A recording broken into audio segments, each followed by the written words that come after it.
What's up, guys? The We Don't Know Ball, a Super Bowl edition, and guess what? The dark side fucking won, and I might get emotional, so get ready for tears start to fucking flow. But before we get into that, Justin and Retro, how are you guys doing? Because I'm fucking fantastic. Yeah? Yeah, well, I'm gonna say it now. I'm indifferent. We're gonna jump into the game. I'm very happy for you. I'm happy the right team won, but man, anybody that watched this game, I want to be clear. And we are in the first 5 minutes, so I know people are going to see us.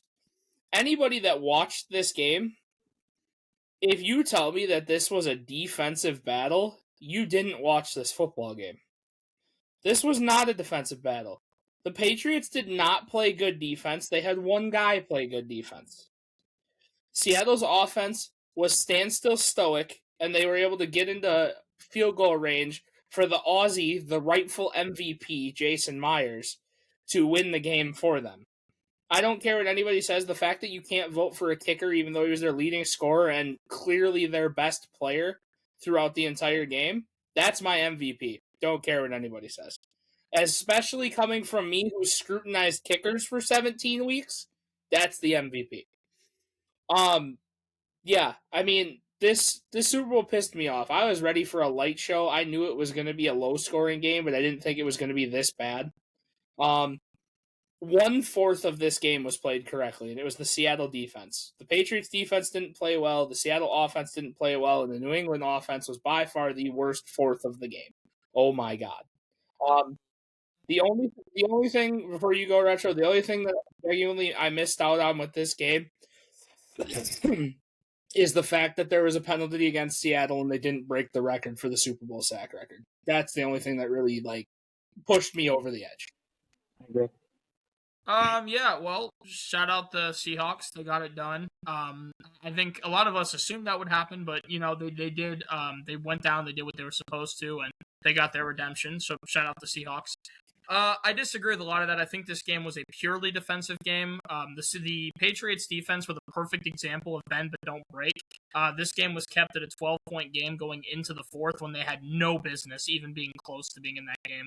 I think they did a very admirable job getting stops inside the red zone. I think that they did what they could, but obviously the Seahawks defense just played better. I think that as far as Jason Myers is concerned, I would have been fine with him getting Super Bowl MVP. I don't think he was the best player on the field. I think, obviously Gonzo was, but if we're talking about who I think deserves Super Bowl MVP, I think it was Kenneth Walker. I'm fine with him winning it. I think Jason Myers, he hit like a 20-yard kick. He was hitting some 30 and 40-yard kicks. And Wusu deserved the MVP over K9. I disagree. I mean, K9 had over 160 yards on scrimmage total. He played amazing. He was the whole engine of Seattle's offense. He's the reason why they got up the field. The pass game couldn't get much going. I think JSN had 4 catches for 27 yards.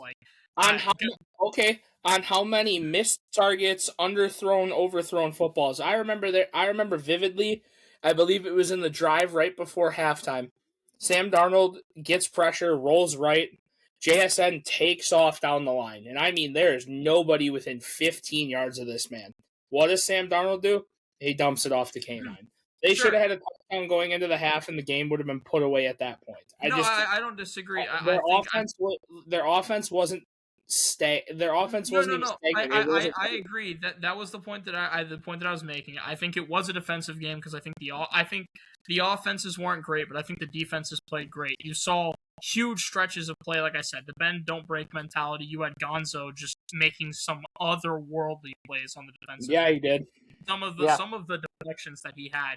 There was the one where it looked like it was being dropped into the lap of a receiver deep down the field, and Gonzo gets one hand, and he just all the way dives over to somehow get to the ball. It's some truly elite plays there. But yeah, shout out Jason Myers. You definitely could have made the argument for Super Bowl MVP for him, but this not is not votable. By the way, by NFL.com standards, you couldn't vote for him.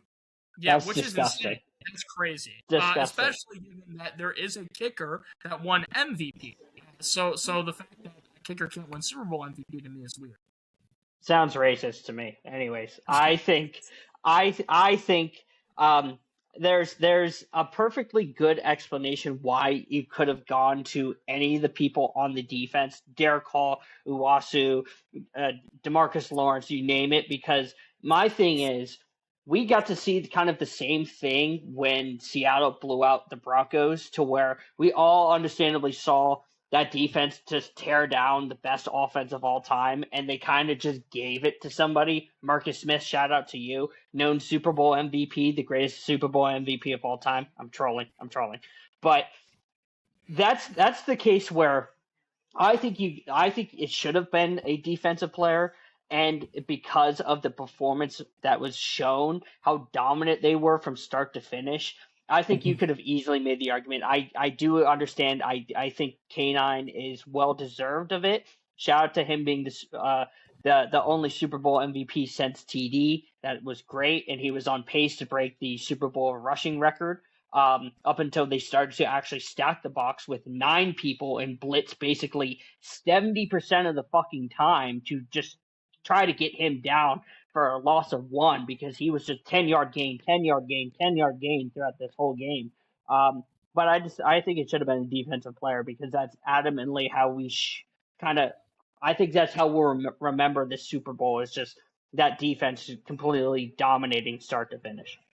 Yeah, well, and also shout out to the Seahawks offense. They become the first team in postseason history to win a Super Bowl with no turnovers, which is remarkable because they literally were the second highest in turnovers in the whole. Which is insane because Darnold threw up 3 prayers that the Patriots secondary dropped. So a quick thing before you go, Justin, because I was saying this watching as a Hawks game. I almost put a bet. I'm not a betting man. I almost put a bet down saying that the first pick was going to be Sam Darnold, because you are absolutely right, Justin. He was throwing it and he was ripping it, but a lot of these balls were just underthrown right into coverage. Favre, bro. Yeah, it looked like Brett Favre. And then ultimately, speaking of when you're saying that, Jordan Love, take notes, because that's who you need to play like. Because if the Packers want to succeed, I'm going to shit on you even though you have no business being talked about in the Super Bowl episode. If you guys want to succeed in the future, Jordan Love has to be able to take shots downfield. But the fact that Drake May ended up being the first person to throw a pick is really funny, because I think even though he definitely looked overwhelmed because of the pressures, it's like Sam Darnold should have been the first guy. He should have had 3 turnovers at minimum, and it wasn't him. It was Drake fucking May. So I just find that really interesting. But Justin, you can. Oh, I'm sorry. All right, this is where I get really, really angry, and this isn't me going to go off the rails kind of angry. Drake May, I'm specifically talking to you. Fuck you for making me say this. Bo Nix is a Super Bowl caliber quarterback. Bo Nix should have been in this game. Bo Nix should have been in this game. Fuck you, Drake May, for me saying this. You got significantly worse through the playoffs when it's supposed to matter. I'm glad now you didn't win MVP, and I really wish Stafford didn't. I'm now pissed Christian McCaffrey did not win MVP. Or Myles Garrett. Yes, welcome. Welcome, brother. Myles Garrett should have won MVP. That's where I'm at right now. Either. I cannot believe Drake May played this fucking bad. And again, I also can't stand this. I'm gonna kill every single fan at this point. Fuck you guys for talking about strength of schedule, because everyone struggled against bad teams this year. It didn't matter that he had a soft schedule to get there. He played just as good as the elite level quarterbacks against comparable comp. 1. 2. Patriots defense. You know what? Drake May might be the second coming of Brady, because his defense got him here, and that's how Brady got to most of them too. So that's how we can start there. Yep. Ramondre Stevenson, congratulations. I'm so glad in the last 3 games of the year you learned what ball security was. But the fact that we stopped giving Ramondre Stevenson the ball when he was running very well against this elite defense to start the game, and then all of a sudden, you know what? Let's just try and take shots downfield because we're down 3-0. We're down 6-0. No, run your fucking game plan. He was running the ball fine. Yes, every third run he was getting stuffed for a yard, but he was picking up 3 to 4 a carry before that. Keep running the ball. I don't understand. I swear to God, it's not just Drake May. I feel like their coaching staff tried to pull off an Eagles impersonation. This was literally fucking dog shit coaching, dog shit play. This is a Super Bowl. This is why, and I'll say this right now, this is why I said the halftime show was so fucking great, because the football was so fucking bad.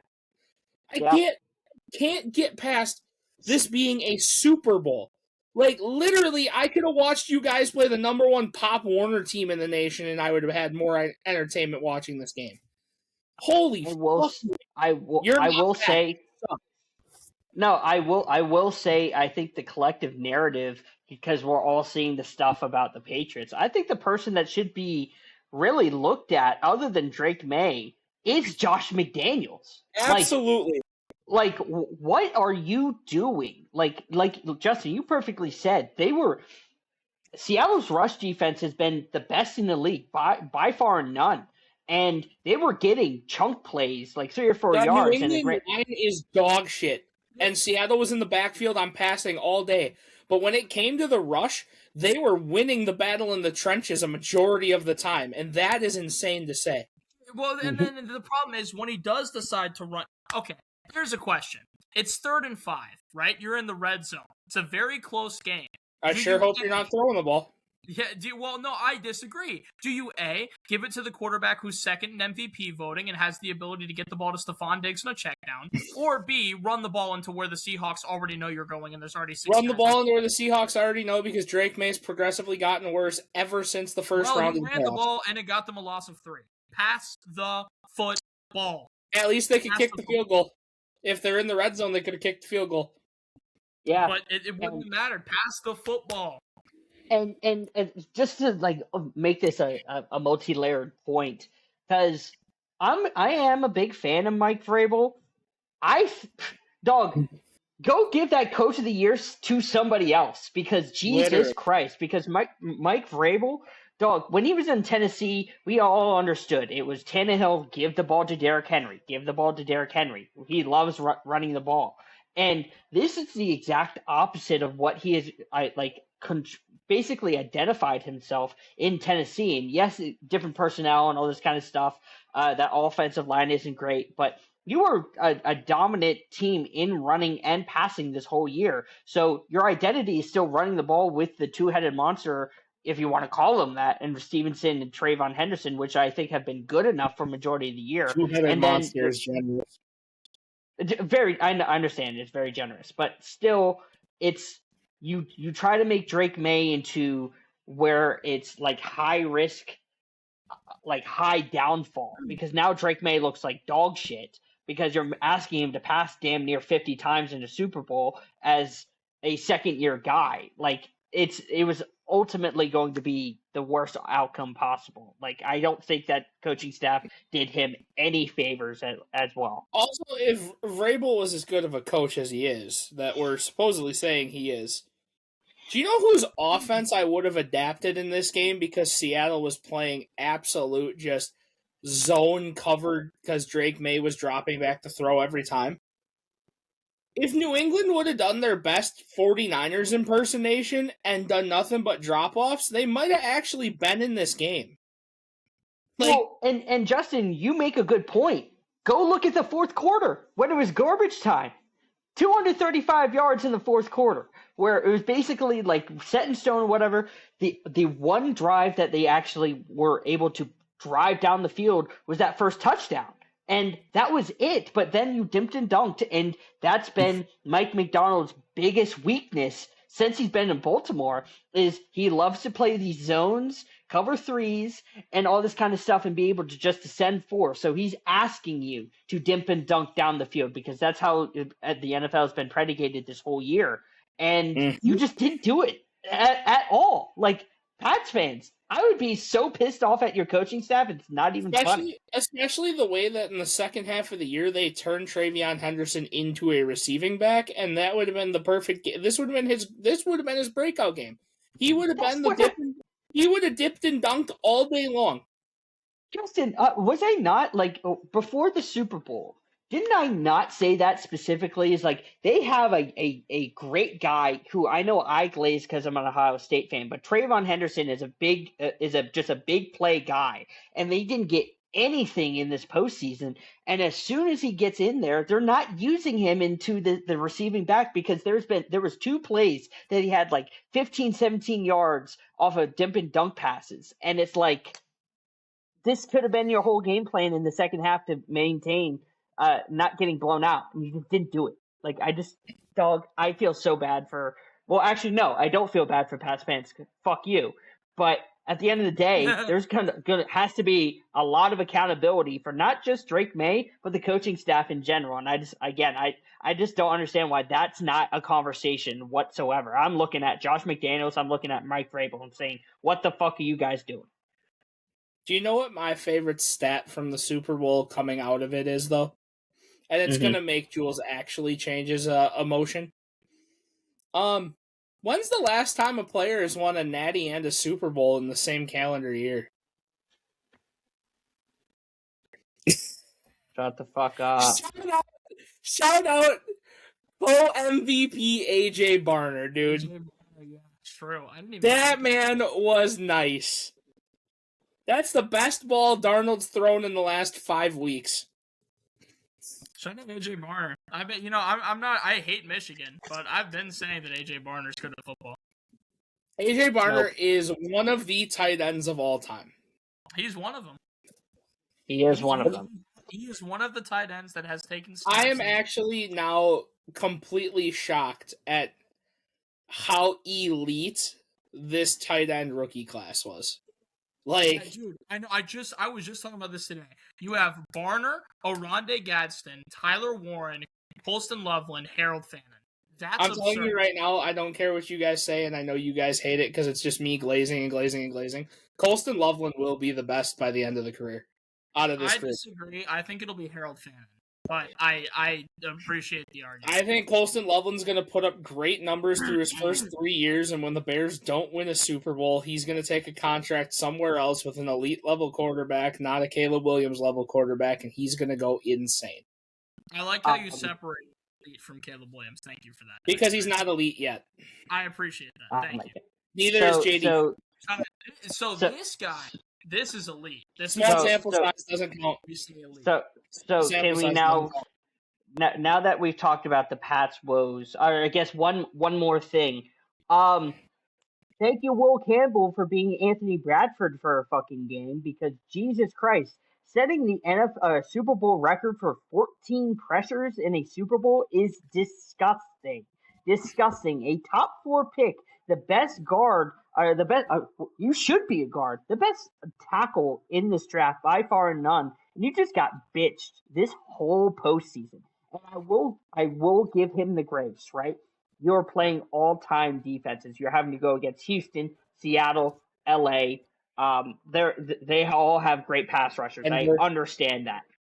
Yeah, exactly. But at the end of the day, Will Campbell, dog, I understand you're a really good tackle. Move to left guard, dude. The arm thing, the wingspan thing is a legitimate gripe. I think you'll be an all-pro as a guard, not a tackle. I'm so sorry.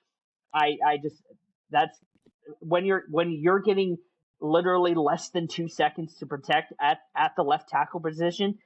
That is horrendous. I'm sorry, dude. Other thing, while you're bringing up linemen, I know you're not going to say it, but I think you owe a certain lineman an apology because I think he only had 2 fuck-ups the whole postseason. And he was a known football terrorist until this point, and he stepped up when the lights were the brightest. He had 1 bad play in the Super Bowl and 1 bad play in the NFC Championship game. So I will say that, Retro, before you go, I will say, right, the discrepancy of the sacks, right, is night and day. 6 should have been 7-1. And the only person that let up the sack, the only person to let up a sack was Anthony Bradford. But I was saying this before the Super Bowl too.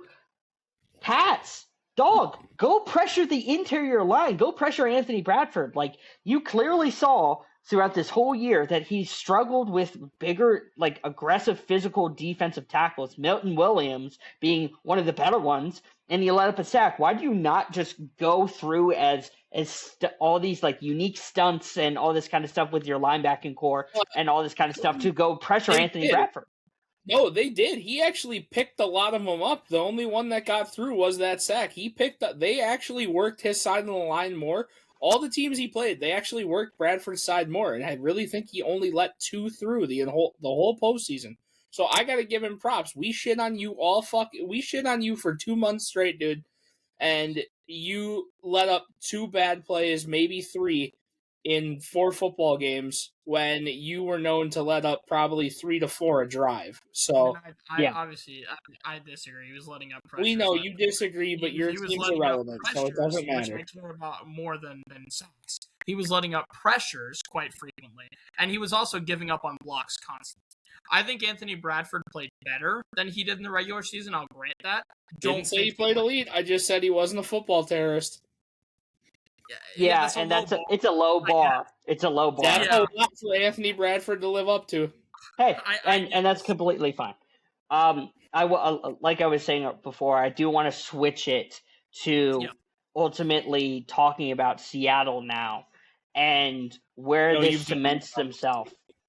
Well, so this is the conversations I've been having, is because we just came off, not this Super Bowl, this past Super Bowl with Philly and KC, and understandably so, that Philadelphia defense was tremendous. But in every metric, by my eye test, everything, this Seattle defense was just way more dominant in the biggest stage when it comes to basically controlling pace, being able to be so uniquely dominant because they play nickel and dime the most in the NFL, and they are able to pressure consistently with 4 people. That is so unique that it's Mike McDonald's basically calling card now is having 4 guys pressure and either giving a well-coached team unique cornerback blitzes with Devin Witherspoon or Nick Emenwari, and basically give you Tyreek Woolen, Julian Love on the back end to cover the back third. So, like, for Seattle, my questions are, is Mike McDonald the next young defensive great mind in the NFL? And is Seattle going to be set up for the future because of how young this defensive core is? That's honestly, I mean, I can give it to him for now. There's a lot of new faces and new places that are younger coaches as well this coming season. So I'm going to have to see this next season as well to see where he stacks up. Because, I mean, Retro and I already talked about it. And Jules, I know you're probably going to pick your team to go back to back. But we've already talked about our way too early prediction is the same thing everyone said with Seattle this year. Mike McDaniel's here. Seattle's winning the Super Bowl. Retro and I are on that same bandwagon with Baltimore right now that once they finally have this coach to correct the defensive woes that Harbaugh couldn't fix, I mean, we could be looking at a dynasty bowl like the Eagles and the Chiefs between Seattle and Baltimore for a couple of years, depending on how the rest of the league shapes out. But sure. I like I said, it's got to be more than 1 year. We got to stop giving these guys credit off of small sample sizes. Like what's his face was talking about quarterbacks with elite years the other day. We gotta stop grading shit off of such small sample sizes. Like I said, Retro wants to say JD5's elite because of 1 year. I can't give you 1 year. I can't give you that he's elite. He was elite for that year, but I can't give you elite because, yes, he played half a season this year because he was hurt. But I can't give you elite because it's not a big enough sample size. It's like basketball. You can have an elite season, but you can't make one elite season his peak. There's no such thing as a 1 year peak. That's not a thing. So what I'll ask, because I definitively don't think it's 1 year. I think it's 1 year because he was a head coach. But we saw what Mike did with Baltimore, making them he came in when Baltimore, I believe, was the 20th ranked defense. He made them the best defense within a year and a half. Seattle was the 29th ranked defense. He comes in as head coach. He makes them the best defense in the NFL. Just because of the HC stuff, I can grant you that. But we saw what Mike was doing. I'm going to be honest, and that's just the way the NFL is now, and it's really shitty. Everyone nitpicks and chooses what they're going to fucking do, especially TikTok community, so-called mainstream media guys. Nobody grades coordinators. No one gives a fuck. It's what you do as a head coach. No, there's no OCs and DCs going into the Hall of Fame. It's head coaches. Like, that's just the Sure. thing. They might be defensive minded or offensive minded, but you're not graded off of what you did as a coordinator. Nobody gives a shit what you did as a coordinator. If you can't do what you did as a coordinator, as a head coach, I really don't think anybody cares. That's fair. Retro, how do you feel about it? That's how I feel right now about Vrabel. Vrabel sucks as a fucking head coach. Like, I really think he sucks as a head coach, but when you put him in a coordinator role, he's great. What's his face that's in fucking San Francisco that couldn't fucking coach a Pee Wee flag football team as a head coach, but you put him in a defensive coordinator role and he looks fucking phenomenal. Like, if you have to be able to do the complete job to be a Hall of Famer as a coach. That's my personal opinion. I mean, I'm kind of fine labeling coaches elite after 1 year. I'm fine labeling players elite after 1 year. My thing is, I think that if a coach or player just like falls off after that 1 year, then we can just change our opinions accordingly. But if I see elite, I'm going to judge elite. Jaden Daniels is elite because I saw elite. The only play I've seen from Jaden Daniels is elite. Even this year when he's hurt, he's still playing at an elite level. He just doesn't have the ability to deal with having second strings on his roster. As far as McDonald is concerned, he's elite. We saw him be elite. He's just an elite coach. If next year everything goes to shit after Kubiak leaves, and that's just the way it is, then at that point he's not elite anymore. But to me, I think it's fine to just kind of say, oh, I think this guy is elite, and then later on, I don't know, if he's not, then sure, we'll go ahead and we'll change that, right? We'll go back on that, revisit that. But for right now, to me, McDonald is elite. This isn't me shitting on you, though. This is also just me explaining your criteria. You also think that there's more than 7 superstars in the NBA. So, like, it's by your criteria. That's what it is. So, like, some people are going to consider somebody elite. Like, you and Jules argue all the time. Is Eli a Hall of Famer? Being a Hall of Famer, I believe, would make you an elite player. I believe being in a Hall of Fame makes you an elite player. Regardless of how bad you are, you're in a Hall of Fame. You are recognized by the sport you played. That means you were elite enough at your sport to be recognized. Sure. Yeah, I mean, and yeah, exactly. I think people just have different criteria, basically. Correct. Yeah. As for, like, defensive, like, dominance I guess since 2000, because I was doing my own recordings and that kind of stuff when it comes to just Super Bowl performances, and I was talking about the Philly and Seattle stuff back-to-back years. Do we call this defense an all-time defense, or is this too soon? Retro, I want to ask you that because I know we've talked with like NBA stuff. I know you like to have time behind it, but I know NFL is kind of different. So would you think this is an all-time defense by just 1 year?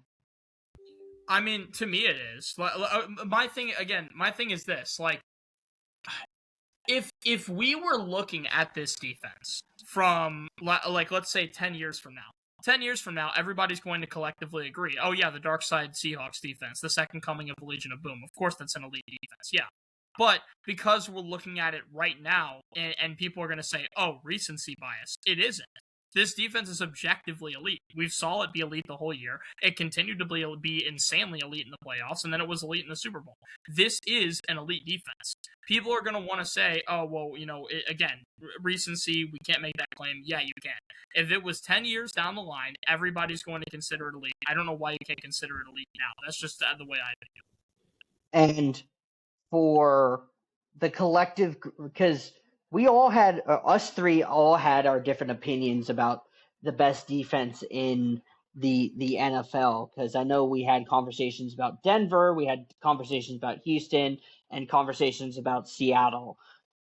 Is it fair to like still have one of those three to be the best defense, or is it because Seattle won that they get the title of the best defense? Because obviously, again, I'm trying to take my bias out of this. I do think Seattle was the best defense in the league because of a whole bunch of stuff that leans their way. But obviously, there's another group, I think, in Houston that has the argument. So I know, Justin, for you, how do you feel when it comes to talking about this team in a collective 1-year sample size? Because I know, again, we don't like to talk about 1-year peaks, but just these two groupings amongst itself is what's the conversation going to be going into the off season and next year? I'm gonna be honest, they're good. That's just where I'm gonna put it. I'm gonna say this, and I'm gonna say this as lighthearted as possible. I don't believe any defense that we had this year all time is elite. I think Seattle is still the second best defense in the NFL behind Houston, but it's a lot closer of a conversation than we initially thought going into it. It's also here's my biggest issue with it, and I really don't want to rain on your parade as a Seahawks fan. This is a lot of system of circumstance with this defense. They looked great, and I mean great, in the postseason. But they played an absolute shamble offense in San Francisco. They had a game plan against the Rams, which is if you shut down Puka, we win the game because they don't use anyone else. Kyron's good, Devontae's good, but they stopped going to Kyron. They stopped going to Tay. They stopped doing all these things that made them successful as the Rams. And then you go in against the Patriots, and Drake May looks like he forgot how to play fucking football. Their line looks like they forgot how to block. There is credit where credit's due to Seattle's team, but all these teams just didn't look like themselves, or didn't. I don't know if it's a coaching issue or a scheming issue or even a player on field issue. So it's system of circumstance. I still firmly believe that Houston is the best defense. I think they just got sold down the river by fraudulent CJ Stroud, and that hurts to say out loud because we all want CJ to be successful. So I think Seattle is a very good defense. I still think they are second best in the league, and I think that Houston and Seattle are head and shoulders over Denver, but Denver holds that 3 spot firmly. So it's Okay. we're in for some fun. We're getting back to, I said this on the live the other day, we're getting back to late 90s, early 2000s footballs where elite offenses aren't winning you the shit anymore. This is defensive football again. This is, you're going to have your guys break out for fucking insane games. You're going to have guys go crazy. But this is back to the football I grew up on. This is back to defense wins championships. I think wholeheartedly the last couple Super Bowls haven't been defense wins championships. It's been offensive carry or offensive blunder by one side. This Super Bowl for me marks the first time where defenses are the sole reason for winning a game. I think that's a good argument. I like that. But is there Retro, you can go. My bad. I was just gonna say, to answer your question, to me the Seahawks defense is the best defense in the league. I've been on the Texans thing the whole year. To me, I think the Texans defense is dominant. I just think the Seahawks are historically dominant. I think there's a difference between the two, even though, again, I think the Texans are outstanding. There's no question. But like I said, this Seahawks team is going to be viewed 10 years down the line as the Legion of Boom's successor. And it's entirely fair to have that label on this team. I think they're going to be the Legion of Boom's daddy. I think they're going to be better. It could be. It very well, because Jules and I were talking about this, there are a lot of stats that back up the fact that they performed better than the Legion of Boom did. Now, to be fair, that being said, one against Drake May, one against Brady. So, but they're clearly at least in the same stratosphere.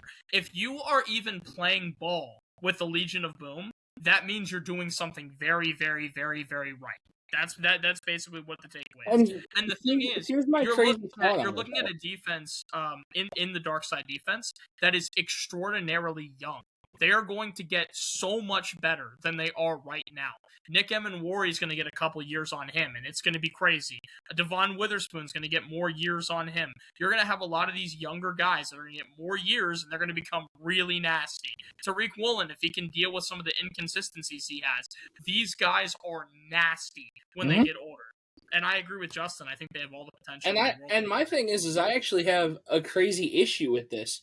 I don't think the Seahawks are the best category defense at anything they do. I think they're just the most complete defense. I don't think they have the best secondary in the league. I don't think they have the best linebackers in the league. I don't think they have the best front four in the league. But I think the way that the 11 guys play on the field is the best collective. I will say, like I said, I've been in this argument before. I think the Texans have the best front four.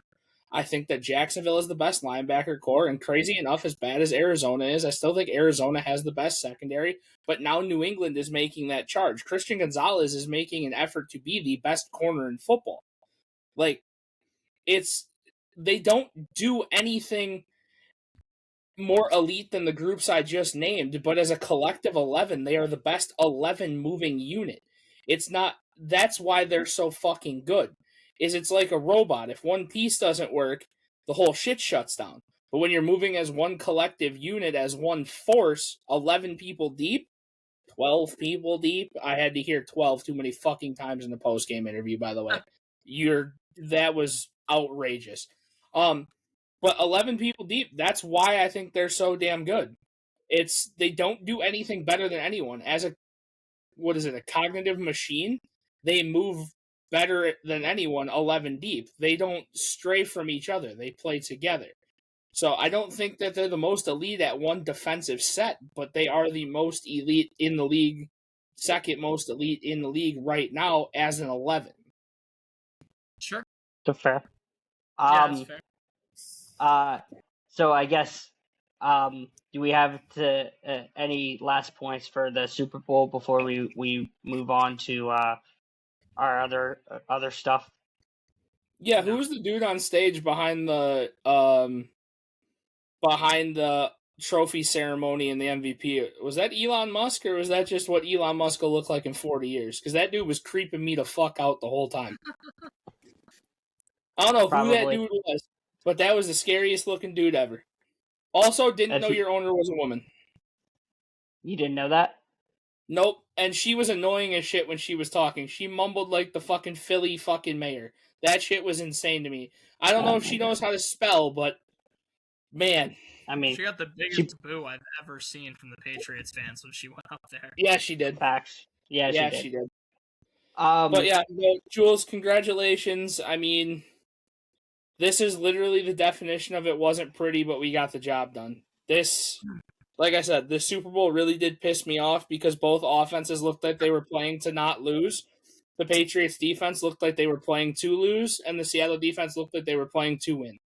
And that's just my take on it. I can be different from the biased opinion on this, but like I really just think the only people that were actually out there trying to win a Super Bowl were the Seattle defense. I really do. Yeah, I think that's good. Super Bowl. What you got, Jules? What else you want? Because we didn't talk about it, the NFL honors, the all the selections of the people who won the awards this year. I do want to go through that like kind of quickly, and kind of open the floor to, I think, what you guys think about who won, who should have won, did they get it right, wrong, all this kind of stuff for the NFL honors. Where do you want to start? I mean, we can have that MVP talk. Yeah, we can get it out of the way. My thing is, before we go, I had Drake May winning the MVP. Regular season award, we just shit on Drake May for basically 30 minutes, but it's a regular season award. I will say, whoever the fuck you are, this Justin Herbert Glazer, basically giving him the first place vote for no reason. Dog, I don't know what you saw this year. I don't know how this happened, but you can literally go and look at first place votes, and he got one, and that could have been Drake May for them to be a co-MVP. I'm just saying, kind of disgusting. Also, James Cook deserves more MVP votes than Josh Allen. But outside of that, for me, If given the binary of the two-party system between Matthew Stafford and Drake May, I would choose Matthew Stafford. Personally, his argument just moved me more. I think he had like 10 or 15 more touchdowns. He had more yards. He played a harder schedule. 10 or 15 more touchdowns on 10 or 15 yards. Yeah, which is fine. I really don't mind. I'm not going to tax a player because I'm going to. Yeah, it's not the thing for me. What I will say is Drake May had the easiest schedule in the entire 21st century. A lot of people want to say, well, a lot of other MVPs have had weak schedules. This wasn't a weak schedule. This is the weakest schedule in 26 years. That means something, and people trying to take that away are just wrong on that. As far as Drake May, I get that he's like an advanced stats guy. That's fine. I think the argument is fair for both of them.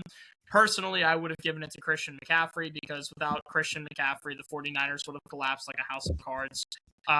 And that's just the way I would have gone because I think Stafford and May both had great seasons, but CMC was always the guy that I would have gone for. Definitely would not have put a vote in for Josh Allen, and I cannot believe we are in a world where Trevor Lawrence is top 5 in MVP voting with 49 points. That is disgusting. I find that so funny. Shout out Sunshine. Actually, no, fuck you. But do we think collectively that this MVP vote should have been as close as it was? Yes. These were like I think it should have been closer. Yeah, I mean, I'm fine with you. They could have been co-MVP. Like I wouldn't. I'm not gonna lie. I don't want either of them to win. Well, Justin, that's why I brought up the Justin Herbert first place vote, because first place votes are worth 5 points and Drake May lost by 5 points. So literally, if he got that first place vote, they would have been co-MVP. And I just want to say for the record as well, if I had my way, Trevor Lawrence wouldn't have been the 5th finalist. It would have been Myles Garrett. I don't care what anybody says. He broke the sack record, and that is better than anything Trevor Lawrence did this year. It just is. Like, I'm just upset that the guys that we had in the running around week 6, week 5 had to have absolute fall offs and, and just not be mentioned in this conversation. Like, no Baker, no Jonathan Taylor. I know. No, like, fuck, even Daniel Jones, God forbid. But how that shit fell apart as quick as, Josh. Created.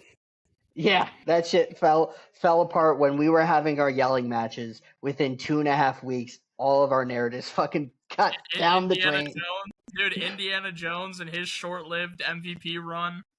Oh my god, that shit is funny. Yeah. I think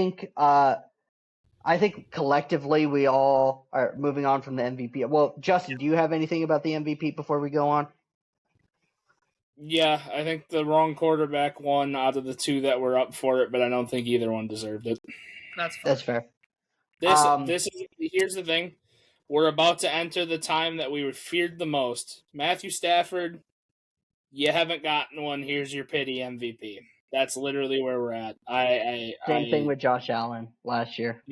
I'm lost. That's how I feel it. The issue is Josh Allen is young enough and honestly still good enough. Pull your head out of your ass and play football. Divorce Haley if you have to figure it out. I don't care. You're good enough to be an MVP, dude. Figure it out. Real quick, just before we move on, I just want to say for the record that although I obviously agree that the Stafford May thing was very close, and you could argue one way or the other, the Josh Allen MVP is on a whole nother level of BS that it's disgusting. He shouldn't have even been. Yes, because there was one player that was significantly better. 2.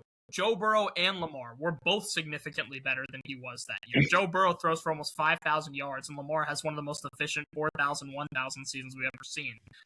But Josh Allen they're like, okay, well, we got to give you the MVP. Yeah, okay, buddy. Nice to MVP. No one asked. All right. Can we go to the next one so I can defend a point and talk about how this is actually just absurd? Oh boy. Yeah. No, not Opoy. Oh, which one? The coach. Oh, yeah.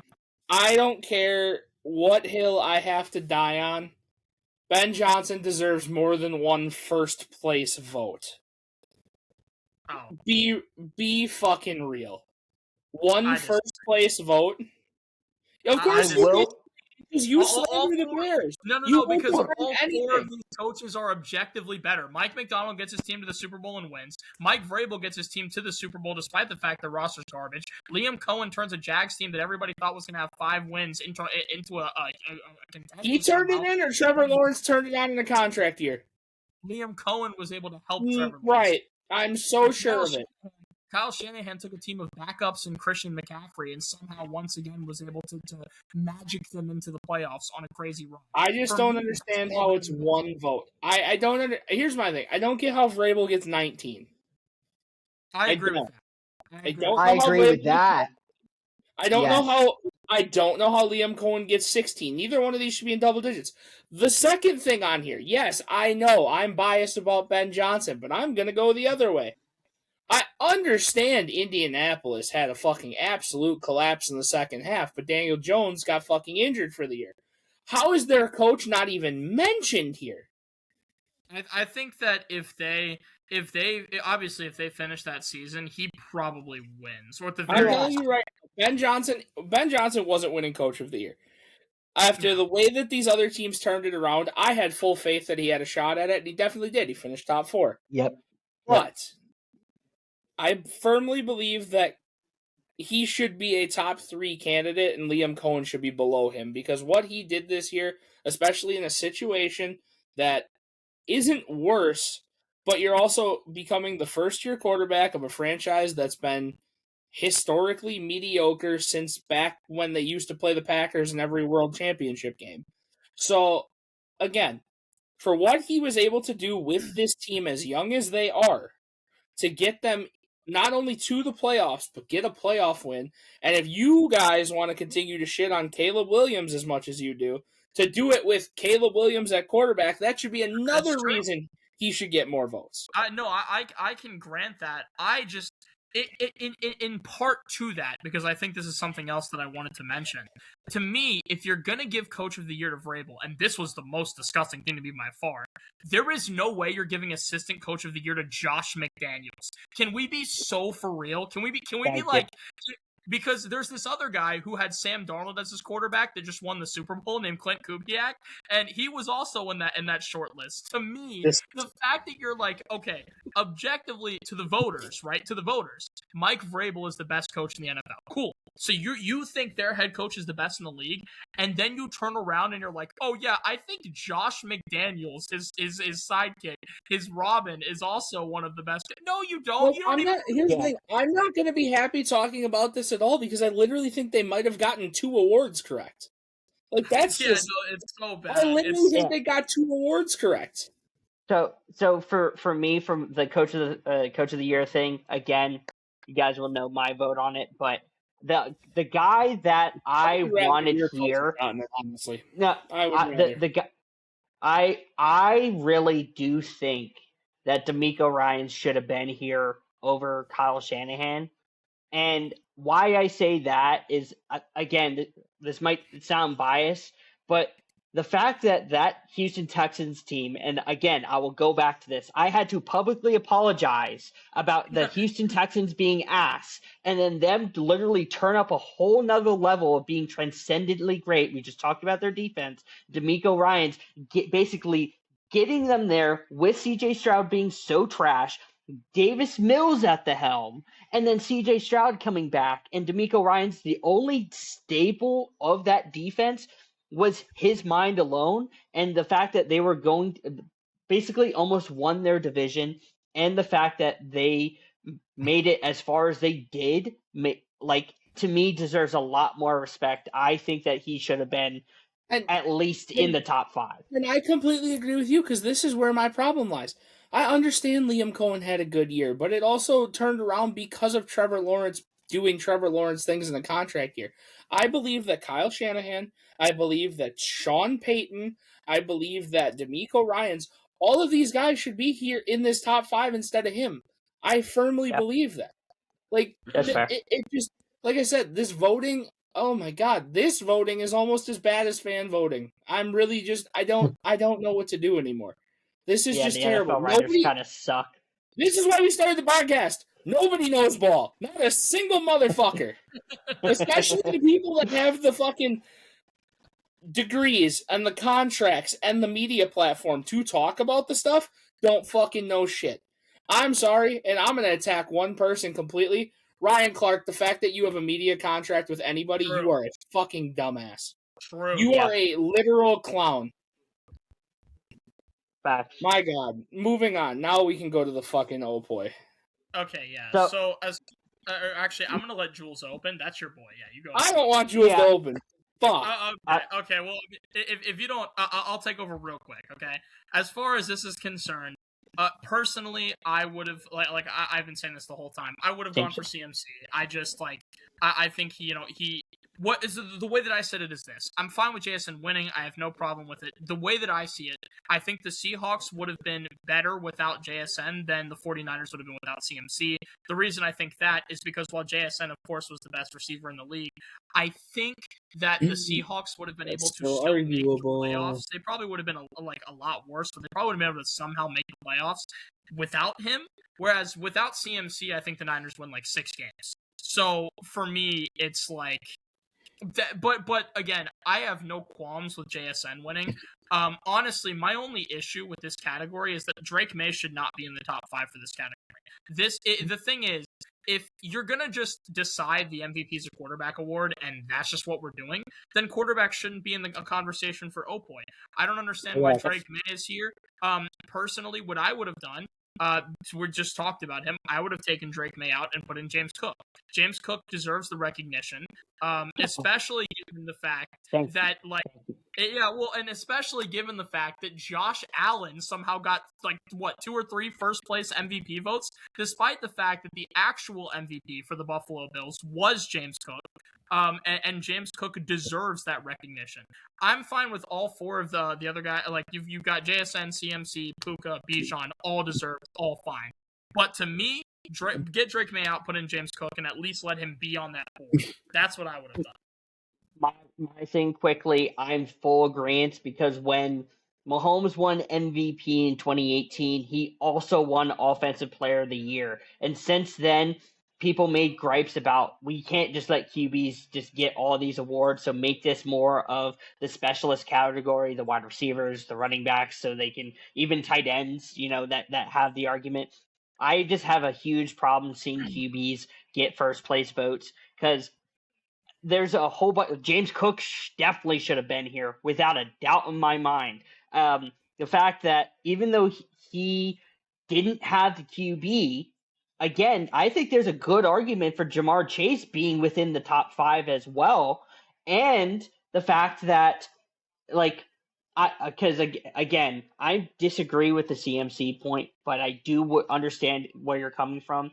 My thing is, if we're going to use this CMC point, Bijan Robinson should be right there behind him because he's equally as valuable to the Atlanta the Atlanta Falcons. Sorry, than CMC is to the 49ers.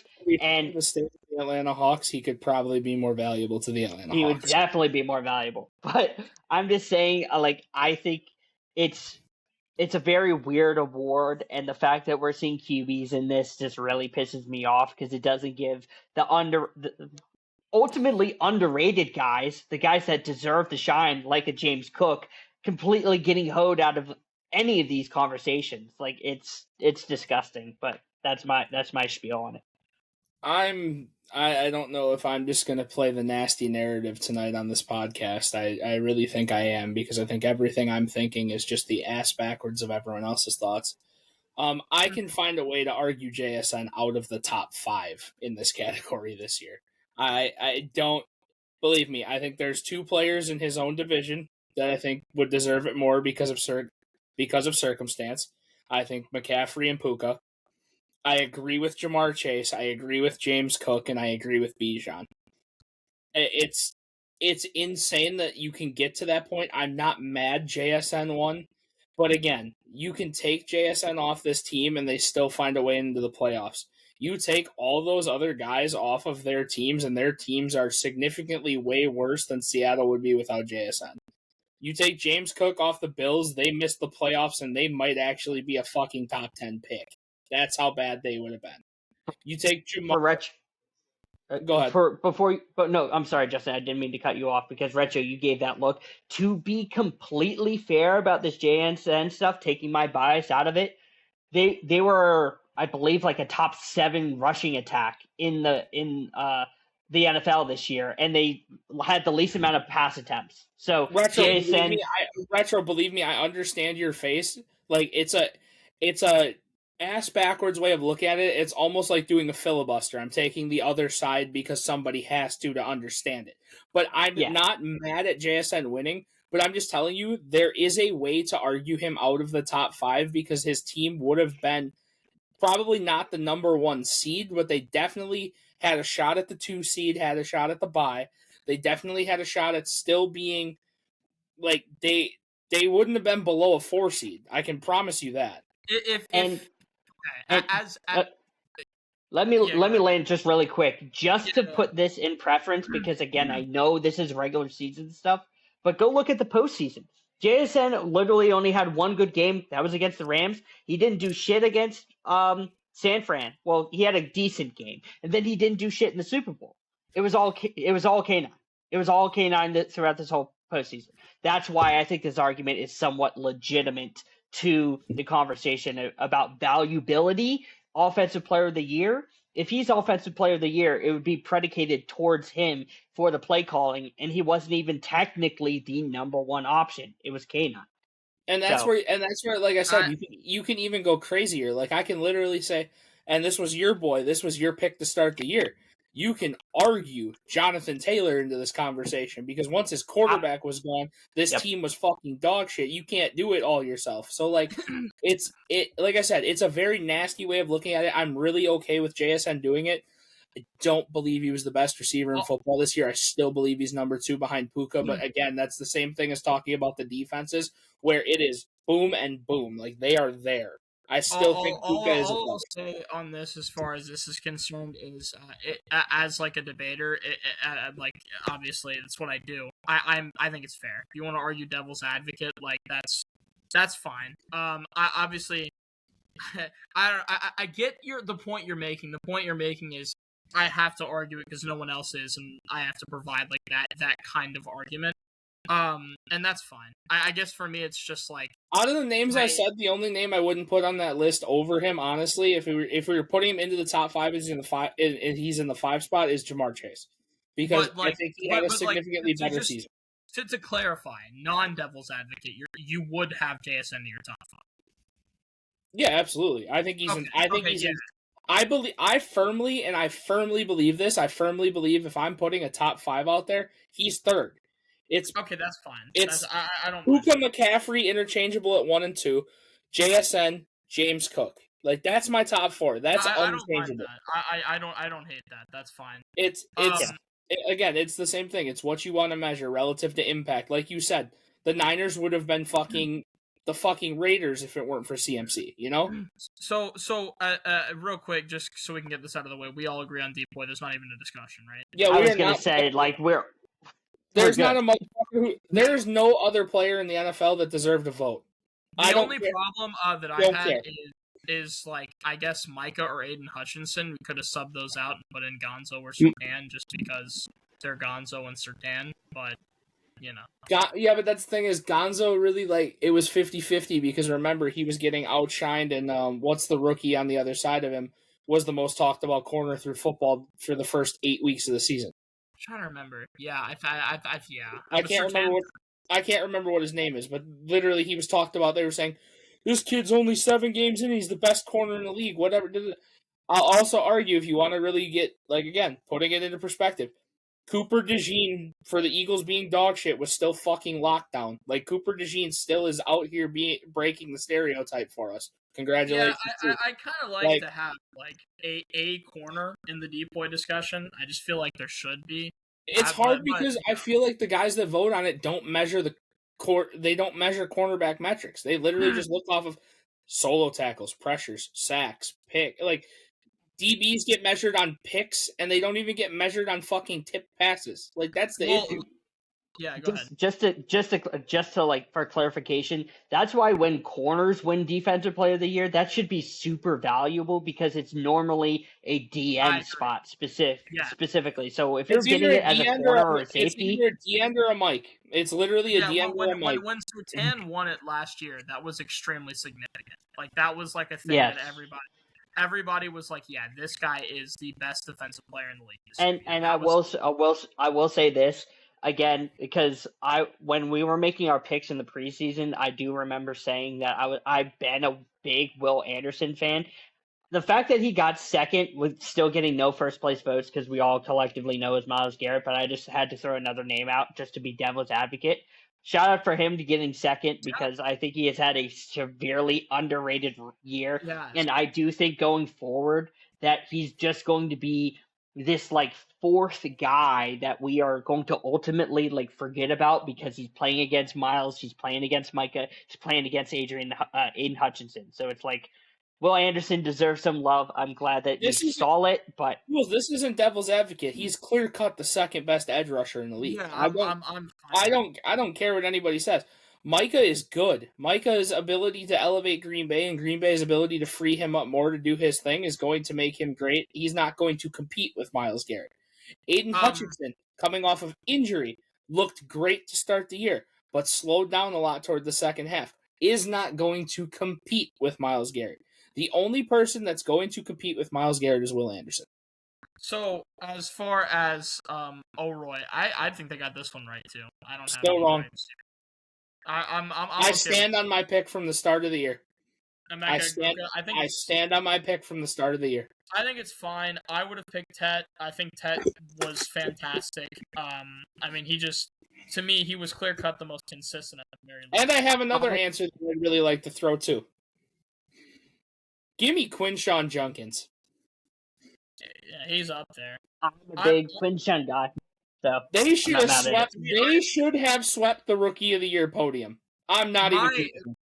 Here's my gripe. What I would have done is I would have taken out either Travion or Jackson Dart and put in Tyler Warren because so clearly Tyler Warren got snubbed from being a top 5 in offensive Rookie of the Year to me.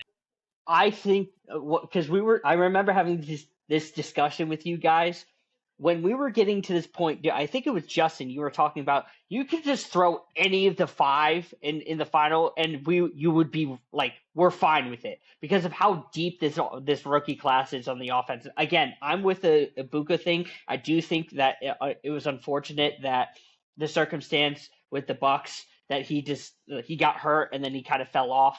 He got hurt. Baker got hurt. Baker forgot how to play quarterback. Yeah, it was a lot. Exactly.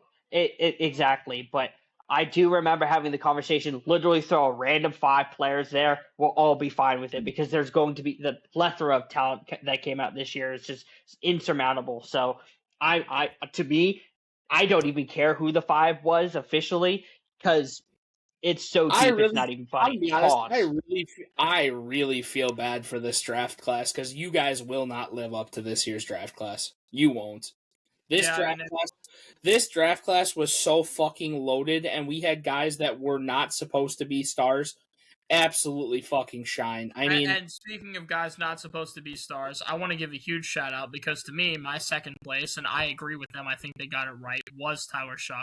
Tyler Shuck came into this absolutely god-awful Saints team and put a little bit of hope into the Saints fans because he played extremely well given the circumstance. That is a garbage football team.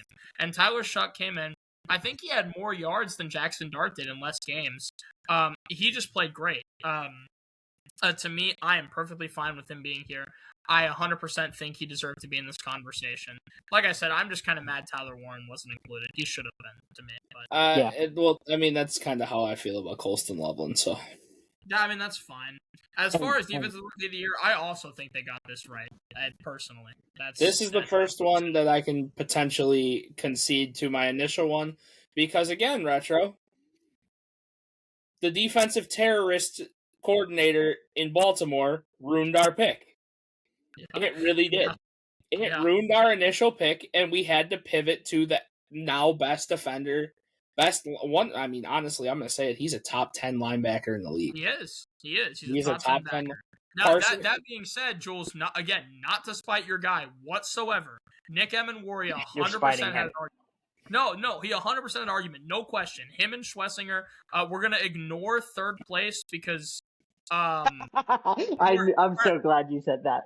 we're not gonna touch that with a 10-foot pole. Who was it? I didn't get that far. James Pierce. James Pierce. So we're gonna ignore that.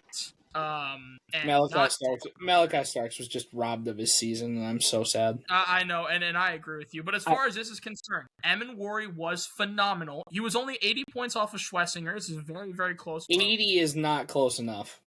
I agree. I think that's fine.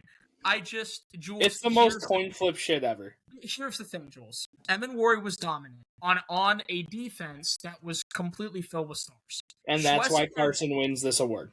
Right, because Schlesinger and Garrett basically duo-handedly made that defense good. They played 2 on 11 on defense and still somehow made it work. No, I get the Carson stuff because I was really high on Carson coming out as well.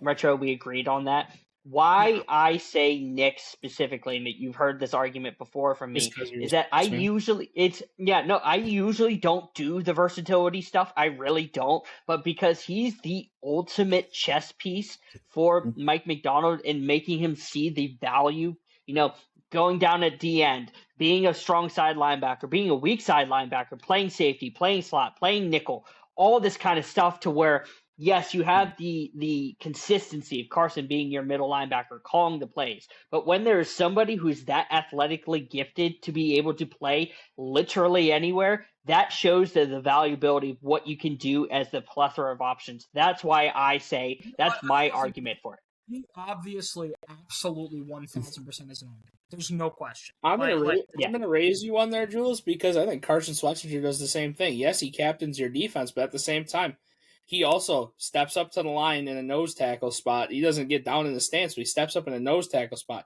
He comes off the edges. He's also a great cover. The only thing he's not doing that Emenwari's doing is he's not playing safety. He does everything. And I'll be honest, even though he's a middle linebacker versus a safety, I think his closing speed to chase down tackles might be faster. The dude's he has crazy Retro, this is probably some bag work for you on some college football, and you might be shocked that I know this. We haven't seen a more impactful rookie on defense in Cleveland since Joe Schobert showed up. So this was a phenomenal season for that. Shout out Joe Schobert, played against him in high school. Fuck, he was a freak. He was a halfback. He was a halfback in high school, too. He was a two-way player. Imagine a middle linebacker being a halfback as well and just being able to run you over. Fuck me sideways. If I remember correctly, I think he won the Jack Lambert in college. He was the best linebacker for Wisconsin. That he did. Yeah. Yeah. I as far as that's concerned, I think we've gotten that. As far as comeback player of the year, I 100% they got this right. There's no one else that could have gone to, in my opinion. This is... I mean, okay, I will say this, because you're saying this so confidently right now. Weren't you the same person that was glazing the fuck out of Aiden Hutchinson about saying there's no way that he can't win this award or sign me up on it? You know what it was? I'm going to be so for real. I think it's because I just forgot CMC was up for coming. And listen, great. I'll be honest, Aiden Hutchinson, he had an amazing season. I think he finished top 10 in sacks. He might have been top 8. Who finished third? In what? Dak. Dak did. Okay, so again, the fact that Joe Burrow wasn't in conversation for his second comeback or his third comeback player of the year pisses me off. Actually, hold on, because I'm just noticing this. My brain is so confused. Trevor Lawrence finished top 5 in MVP voting. The voters determined he was a top 5 best player in the league. He finished behind Dak Prescott and comeback player of the year. Because I think they might have actually taxed Dak for garbage time stats. Are the voters finally? They might have actually taxed Dak for garbage time stats. But he still finished ahead of T-Law in comeback player of the year. So how do you? I don't know. Because they put him in most valuable, and they didn't think Dak was most valuable. They just said comeback. That makes perfect sense to me. I think these voters are off the Hennessy, to be honest with you. I don't think so. I think if you're putting a Cowboy in MVP, I think George Pickens would have been the Cowboy to put in the MVP category. I don't mind it. But do you guys all agree that CMC deserved comeback player of the year? I think this is probably Nope, Joe fair. Shiesty, 3-time winner to piss him off and give him fuel for next year would have been fucking. Well, you know what's funny, Justin? Because I saw a tweet about this, is that they did the comeback player of the year since 2000, and they got to this year when CMC won it, and they did their predictions. Next year, Joe Burrow. The year after that, CMC. The year after that, Joe Burrow. So it's literally going to be the Joe Burrow CMC Don't ever award. say that again. Don't ever say that again. I will find a way to stricken the Super Bowl from the record if you say that again. Wdkb, by the way. I will take your Super Bowl away the same way they robbed Belichick of first fucking ballot Hall of Famer. Then they robbed Robert Kraft the same. But as far as this is concerned, Robert Kraft. Do we care at all about Protector of the Year? Or no, but we are definitely going to talk about next gen moment of the year. What was the next gen moment? Bears quarterback Caleb Williams game-winning Hail Mary touchdown to DJ Moore. You know what? 100%. Caleb Williams, I don't know what the voting looked like on this, but Caleb Williams should literally be the top 4 votes. That was one of the greatest, might have been the greatest throw I've ever seen. I'll say it again, bro. He's inconsistent, but when he's on, my God. My only issue with this is I'm looking at the finalists here. My question is, how is there not a single Tesla play? Because I swear to you, like, it's either Tesla or fucking Caleb Williams. I don't know, bro. Because Caleb Williams, because literally, I think, again, I reference it every week on football, and I don't care anymore. 4th and 1. Cam Newton talked about it. He said after that throw happened, he goes, bro, I just don't understand. I thought Caleb Williams' sideline pass was one of the greatest throws I've ever fucking seen. And then he goes out and does it again. And again. Yeah. I don't get it. I want to give a huge shout out, and Jules, this is for both me and you here. Bobby Wagner, Walter Payton, Man of the Year. The first award, I'm unanimously agreeing with being correct. He is an awesome guy. He's great for Washington. Obviously great for Seattle. Everybody loves this guy. I'm very happy for him that he won that. It's fantastic. Who did win Protector of the Year? Joe Thuney. Joe we like that. And you know what's funny is that I don't think Joe Thuney was in like favored odds to fucking win it. So this was kind of an upset if you guys are betting men. I thought it was going to be Penei Sewell, honestly. I think a lot of people thought it was going to be either Sewell or whom I forget. It's the yeah. So shout out Joe Thuney. I think he deserved it. I love Joe Thuney. What he did with KC and what he's done in Chicago is fantastic. So what rightfully deserved, but just as the betting guy, like I don't think he was even like top 4 favorite. I don't even know.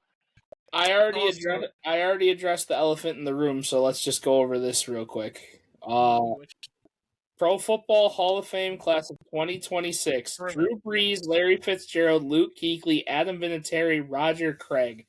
It was a great class. This is the biggest snub in sports history.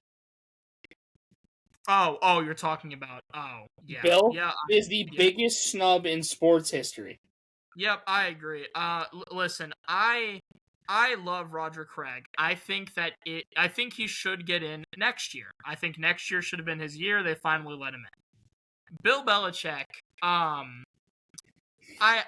this is the problem that this now presents is that there is no such thing as a first ballot Hall of Fame coach anymore. That doesn't exist.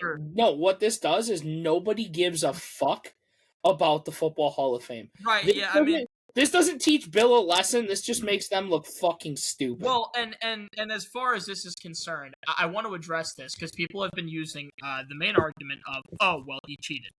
I want to address, there were 2 times. You already did on a podcast. And I'm going to address it again because it's very important. 2 times in his whole career. The first was Spygate, in which he was caught after 1 game and proceeded to go undefeated until the Super Bowl.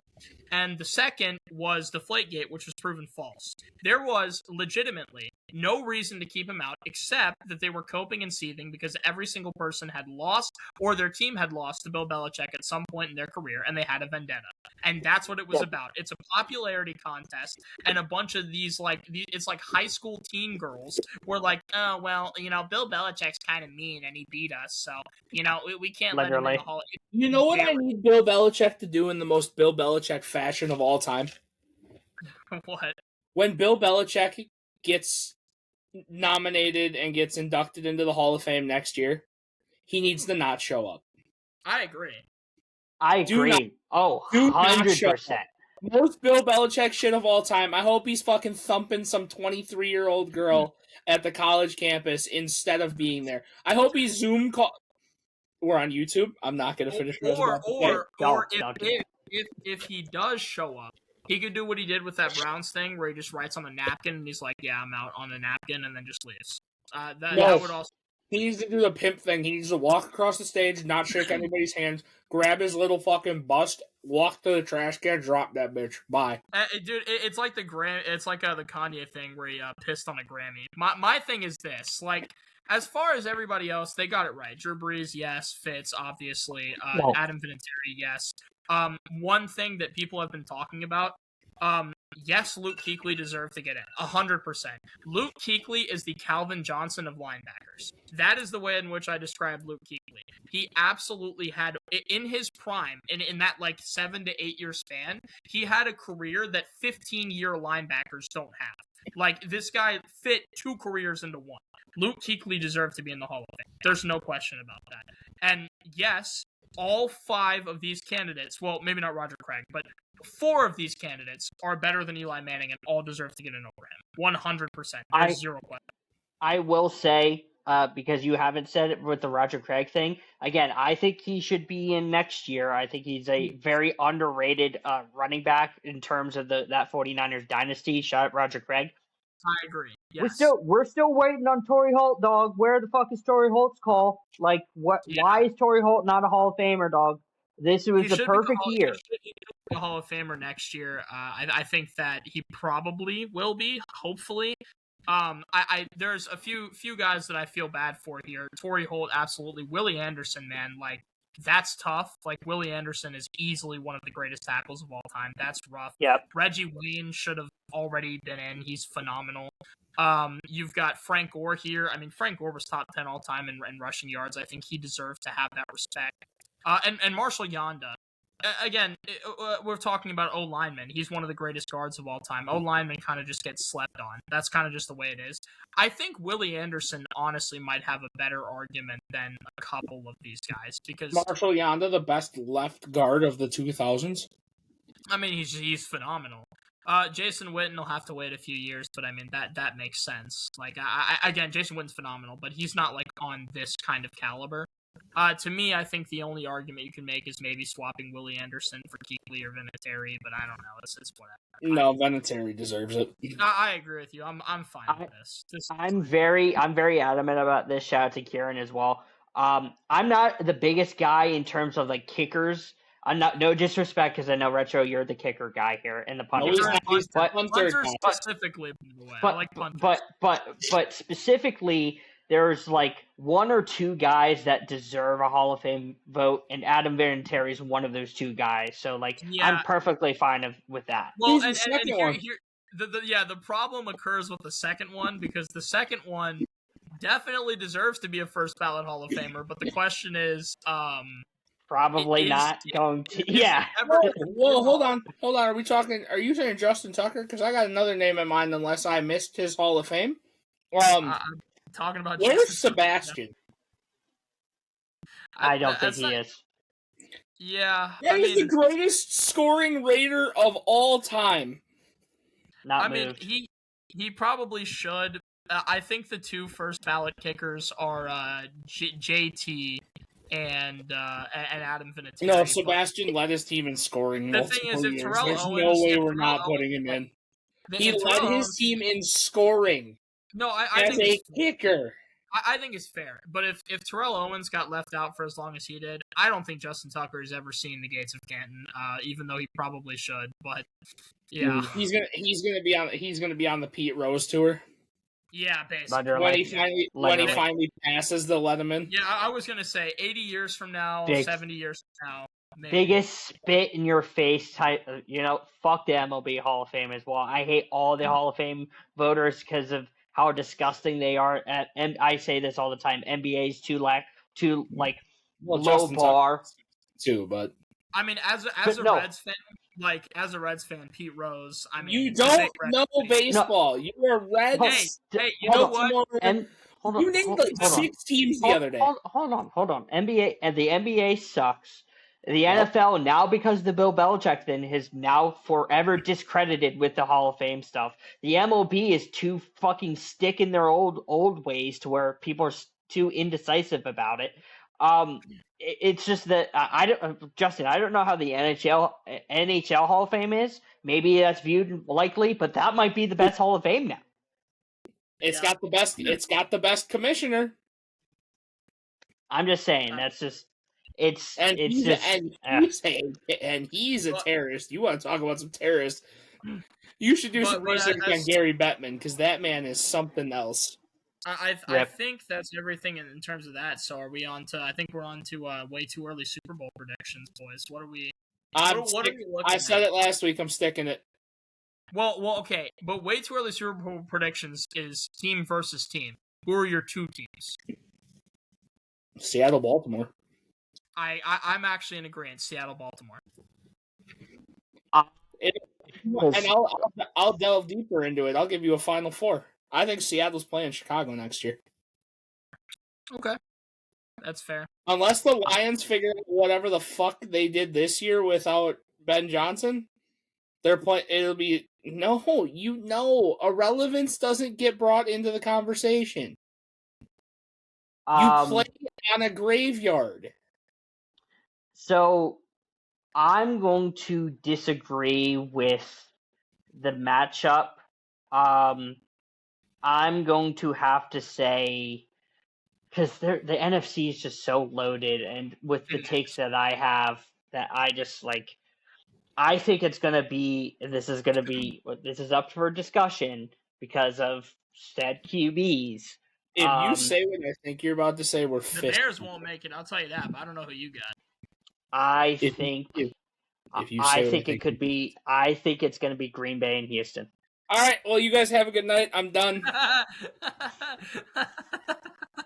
I think it's going to be Green Bay and Houston. There's a part of me that hopes so. There's a part of me that hopes so because Micah Parsons making it to a Super Bowl would be so funny to the whole Dallas Cowboys fan base, and I would it can't. That misery. For my own mental health, it can't happen. I live here, dude. Not only do I have to listen to Jules, who will be a reserved Seahawks fan for the year, but I have a little brother across the hall who now thinks that Seattle might be the greatest team of all time because he doesn't watch football and he thinks no, I can't have Green Bay Packer fans. No. I don't think you guys understand. Again, I really don't want to cross sports. But because my Suns lost to the Bucks, being a Suns fan here, I don't even have to be a fan of the other team getting there. It's going to be hell on earth. I understand, but to me, I just cannot be on Baltimore's side anymore. I just can't.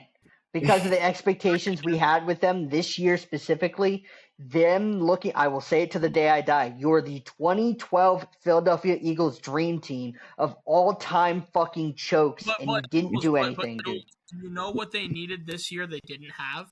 A number one. No, they needed one. That, and a coach that can get the defense straight. That's all they needed. Somebody to activate that defense. And I'm drinking the Kool-Aid on the new coach. Lamar Jackson, I am ready for you to hurt me again. I believe in you. I'm not. I'm off the Baltimore train. I'm off the Buffalo train. There's an established defense in the AFC that's going to run amok these QBs, and it's going to be Houston. CJ Stroud could literally just pull up a Sam Darnold type of performance, and him just get carried. I'll agree with you if you agree that the only way they get there is if they name Davis Mills QB1. I'll give you Jalen there is Milroe no negotiation on that. Davis Mills is CJ Stroud. They can get there. Okay, as far as this is concerned, I think that covers that. Justin, what do you got for us? Jules has it first. Oh, yeah, Jules. Oh, we're actually doing this? Okay, cool. Yeah. So I was doing a bunch of Green Bay. I was doing a whole bunch of stuff on my end for more like best, because I talked about it in the podcast, best defensive Super Bowl performances of all time. A pick 3, cut 5, just since 2000. Because collectively a lot of these defenses get either super underrated and they get and they don't get the love that they deserved, or they get super overrated and that kind of stuff. So I just want to get your guys' kind of run of the muck kind of like ideas and stuff when it comes down to these teams. So strictly just the Super Bowl, not for the year, just the Super Bowl. Okay? Yep. Okay. So the first, and again, I'm gonna say this as well. It's going to be a matter of preference because I put on a lot of like really good defensive performances. So I really don't think there's a definitive right answer. The first one I have up, the Giants in 2007. That's got to be. Ooh, that might be the greatest defensive performance ever in a Super Bowl. It really might be. Like when you are going against the Tom Brady, Randy Moss undefeated New England Patriots that is literally known for just dropping bombs that no one can deal with, and your defensive game plan limits them the way that the Giants did, that to me might be the greatest defensive performance. I'm gonna look at it. I'm gonna look at it by stats. For me, that's like an automatic for me. That was crazy. That was wild. Shout out that defense, man. Dogs. I'm okay with keeping it because they held them to 274 total yards. Insanity. Which is 35 more yards than Drake May threw for in the fourth quarter. Okay. So we're keeping the 07 Giants. Yeah. Okay, this is going to get disgusting so quick, and you guys are going to hate me. The 2018 New England Patriots. That was against the Rams. That's another great performance, to be honest with you.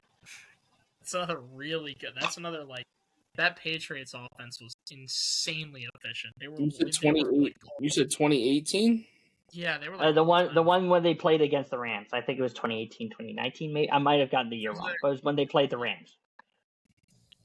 That offense was like insanely efficient. I think that's dude. Oh man, that might be a keep too. Anytime you can keep the GOAT to daggone it. I don't know. I mean, but they do lose the game. Like, it's not the defense's fault. They do lose the game, and that in itself might. Oh, they win that game. It was against that Rams Super Bowl, the 3-16. 13-3. It's the lowest scoring. Sorry. No, my brain was thinking Rams defense. Sorry, Patriots defense. Yes, Patriots defense. That's still an all-time great performance. That Rams offense was all-time efficient. Here's the thing. I get they held them to 3 points, but I'm saving a spot for the LOB for the simple fact that what they did to Denver should be a crime in 48 states. I'll grant that. Then my thing is this Super Bowl here you could put in the top 4. My question to you is, do you think that this performance is better than what the Eagles did to the Chiefs?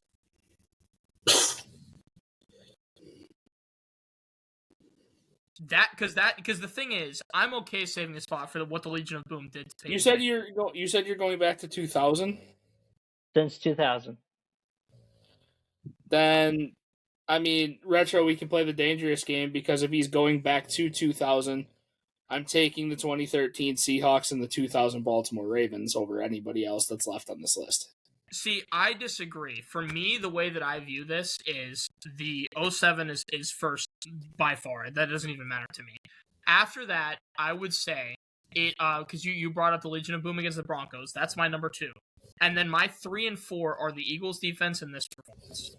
That's my 3 and 4. I'm okay saving this spot. I'm if cutting. you want to wait for like a Raven, yeah, I'm okay with it. We can cut this. That's fine. We're cutting this. I'm okay with that. I'm okay with that. Because I mean, here's other teams on this list, like 2015 Denver's going to be on here. I bet you I know another team on, like, I'm just trying to pull up the stats from this game right now just to see. I mean, yeah, it's fucking unbelievable. Jules, what do you have next? There's so many teams like this. There really might not actually be a wrong answer. That's why I said I don't think there's a wrong answer. I think there's a matter of preference. The next team, 2021 Tampa Bay Buccaneers versus the Kansas City Chiefs. Not even the best Tampa Bay Buccaneers team since 2000. Yeah, I would say that. That's why I thought you would say that. That's why I put this on here. Next team up, I'm assuming that's an instant cut. Yeah. Yeah. Next team up, 2015 Denver. Yeah, I Cutting. would keep that. You sure about that? Here's the thing. I'm going to ask because I don't want to preference it. Jules, did you double up on teams here? I did. 0-2 Tampa Bay is a top 5 Super Bowl defense of all time. And the 2000 Baltimore Ravens are probably a top 3 of all time. That's why the Broncos... If these are both here, I'm very okay with, honestly, skipping the Legion of Boom. That's what's insane. Okay, no, we can cut the Broncos. I don't know if I can cut the Legion of Boom. We'll cut the Broncos. Okay. That's next team up. Ravens are only second to the 85 Steelers. The next team up is the 2024 Eagles. God, I would keep it. You have to understand. The Chiefs are on. I'm cutting the Alabama defense. The Chiefs are on the cusp of a three-peat. Patrick Mahomes is on the cusp of making Super Bowl history, and this Eagles team literally blows the doors off of Patrick Mahomes, who, keep in mind, is a top 4 quarterback all time. I'm just going to say it's not as a unit. I think they blew the doors off him, not as a unit. I think it was individuals that blew his doors off. I disagree. I think the whole D-line was all over him. I think the corners were insane. I'm cutting and I'm not budging. I'm telling you, if these other defenses are here, they're considered top 5 to top 10 Super Bowl defenses of all time. Is there a way we can, flip a coin on this? I'm not budging if you flip a coin. The Legion of Boom are better than this Eagles defense. Jules, I don't know what we do in this circumstance. I'm not budging. There are 3 to 4 defenses better than this team. I don't think I'm willing to budge either. There's 3 or 4 defenses better than this team. How many names do we have left? You have 1, 2, 3 more teams left. I'm telling you, I'll take them, but if they're both here, Retro, I'm never siding with you on any take again, no matter how right you are. It doesn't matter to me. It matters to me. Okay. Next team up. The next team up, Legion of Boom 2013. I'm cutting. You made me keep the Eagles, I'm cutting. I knew you're right. I'll acquiesce. I hate you. We can cut. I'll acquiesce. I hate you. Next team up. This is the 7th team. You got one more to hear after this. 2026 Dark Side Defense. I would cut it. It's great. Fantastic. But I would cut it. Justin?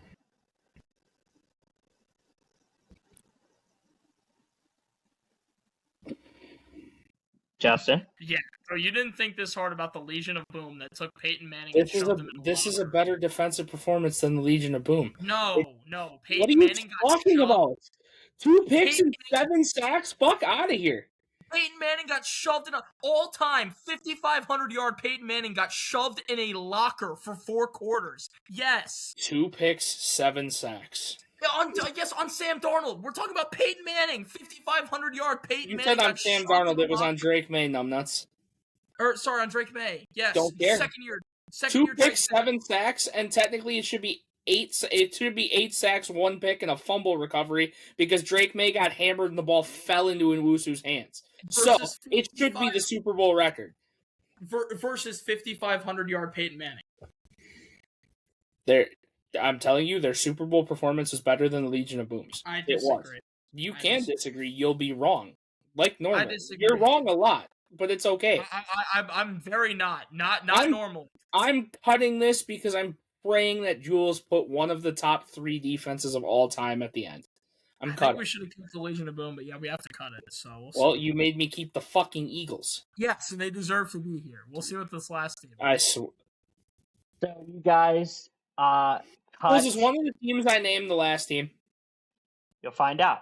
You cut the 2018 Pats. You cut the 2021 Bucks. You cut the no-fly zone Broncos. You cut Legion of Boom and Darkside to keep the 07 Eli's not a Hall of Famer defense. You kept the Eagles defense against the Chiefs, and you kept possible what I think is the greatest defense of all time, 2000 Baltimore. Thank you. Second best Super Bowl performance of all time behind the 85 Steelers. I'm okay with the list. It's fine. You mean Bears? The Bears, you mean? Sorry, the Bears. Yes, it was the 73 Steelers? 70. Yeah, 73. One of those years. Yeah, I'm fine with that. That's fine. Yeah, I'm telling you, the fact that you disregarded the Baltimore defense is insane to me. Disregard them. We're talking about greatest defense. And the fact that you can't look at... Buddy, math skip-ball kids could figure out that the Dark Side defense's Super Bowl performance was better than the Legion of Booms. I'm just going to say this out loud, Retro, before you go. I'm just going to say this out loud.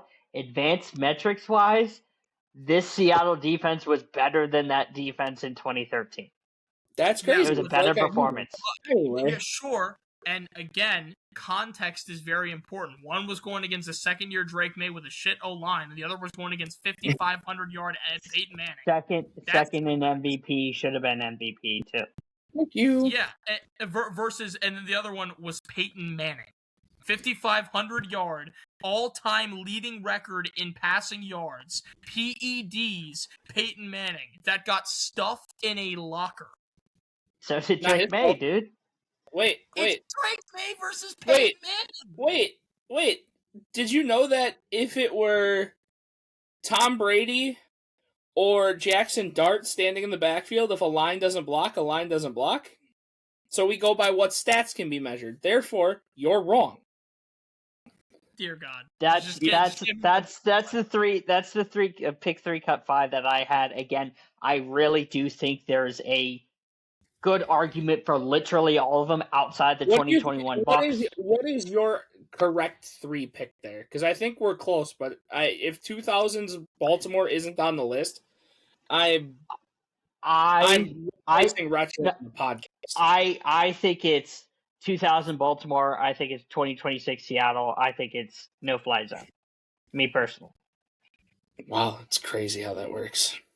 I think no fly zone. I think that Von Miller wearing your guy as a bodysuit. I think that we're talking about narratives. Von Miller wearing Cam MVP as a bodysuit is disgusting. I can't believe we're talking about the narratives are so disgusting. It was like, oh yeah, we stopped Cam Newton and nobody, sure, but when the Eagles stopped Mahomes on the verge of a 3-peat, then that's that's like. Did you just say Cam Newton and nobody? Cam Newton and Ted Ginn Jr. and Devin Funchess. I'm done. Sorry. I'm done with my games. I'm reading the fact and we're done. I can't. And nobody. Yeah, my bad. Ted Ginn Jr. and Devin Funchess were on that team. My fault. fault. Yeah. My bad. Yeah. Jay Stu and Greg Olson mean nothing to you. Wow. All right. No, we'll do mine. Comparatively? I like mine. You're drunk. Fuck you. Honestly. Comparatively? Holy shit. I'm so glad you're not on basketball. Holy fuck. Would you rather CJ Stroud edition? Oh boy. Oh, good God. Narratives have or will be pushed. Oh boy. The first name Wait, but Justin, before you go, this doesn't look good for me because I just picked them to be in the Super Bowl next year, bro. Oh, believe me. Thank you for making it so much better. First name up. Oh, I CJ see. by a mile. That's fine. That's fine. That's fine. I disagree. What, Oh, really?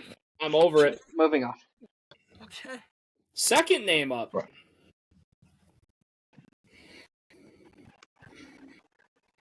Aaron Rodgers. CJ Stroud. Oh, oh no, retro. We're playing games. Wait. CJ. Dog, we're not taking this long to think. I'm taking this long to think. I'm really considering Aaron Rodgers right now. CJ Stroud is. CJ Stroud is what we thought end this Anthony shit Bradford right was. now. Are we dead ass? Aaron Rodgers played well this year. There's no way Aaron Rodgers and CJ Stroud are in conversation. None. Listen, I'll give you the benefit of the doubt. We'll take CJ Stroud for future. I'm going to be clear. Everyone on this list, I think, is better than CJ Stroud right now because he's broken my heart. I want that to be clear. I don't buy Shedeur, but Aaron Rodgers I don't hate. Daniel Jones. CJ Stroud. CJ. If CJ Stroud was on that Colts hold on, you autoed CJ Stroud over Daniel Jones, but had to think about Aaron Rodgers. If CJ Stroud was on that Colts team, he would. I'm not moved by a person that we talked about this the other day, Justin. You don't like missing check downs and run after catch. Daniel Jones is the epitome of that this year. That's true. And I'd rather have check downs and run after catch than hitting the other team's secondary more than my receivers. I moved. Arm punts are a thing, bro. Arm punts are. They are, but even arm punts aren't 7-yard slant routes that he misses a receiver by 8 yards. All right. It's not an arm punt. Trevor Lawrence. T-Law. CJ Stroud. This is where no. All right, this is where I think I've lost the plot, but I'm a firm believer. I have them back to back, so we'll just do it together. The San Francisco quarterbacks. Oh. Mac Jones and Brock Purdy. CJ Stroud. Both of them. Both Brock and Mac. What do we... CJ. I love CJ Stroud, but can we not, please? If CJ There's no way CJ Stroud's better than Brock. If Stroud was on the 49ers offense, he would put up such absurd stat lines comparatively to those two. It would be disgusting. Yeah, we're not doing that. We're saying, who would you rather have right now? CJ Stroud. Because you're asking me who would I rather have on... If I had to pick a quarterback to be on Washington next year between CJ Stroud and Brock Purdy, I'm taking CJ Stroud. I'd take Mac Jones. Taking CJ Stroud. I'm taking Mac Jones. Okay. I'm taking CJ Stroud. I believe in him. All right, we got 2 names left on here. Michael Penix. CJ Stroud. Naturally. Last name. Michael Penix was in Shedeur combos this year. What are we doing? Penix is fantastic when he has good play calling and not awful play calling. He is great. If you Sounds don't believe like me, CJ Stroud. No, going with no. Hold on. CJ Stroud just throws the ball to the team. Oh, but now good play calling. Hold on. Now that's a problem. Yeah, did he the Commanders? But when I say Mac Jones and Brock Purdy, no, he just throws the ball to the other team. Bro, be consistent. Bro, Mac Jones and Brock Purdy are system quarterbacks. CJ Stroud could succeed easily if he had that same kind of help.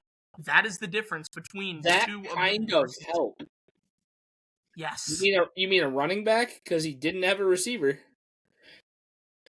Did Ricky Pearsall not play, or am I tripping? Move on. He got shot. No, he got shot. He did not play. Fuck that. I don't care. The last name up is Tyler Shuck. Tyler Shuck. Take Tyler Shuck. I'm not answering. Why?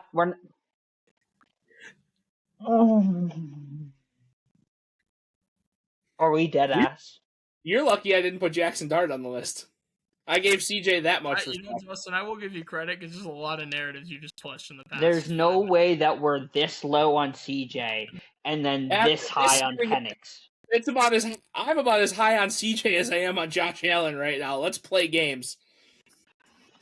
I'm pretty high on Penix, and I'm also pretty high on Shock. So CJ Stroud broke my heart. If Jules got that mad about CJ Stroud, I don't believe everyone on this list is better, but it's a second would you rather, and I gotta see his face. Is it CJ Stroud edition, or is it another quarterback?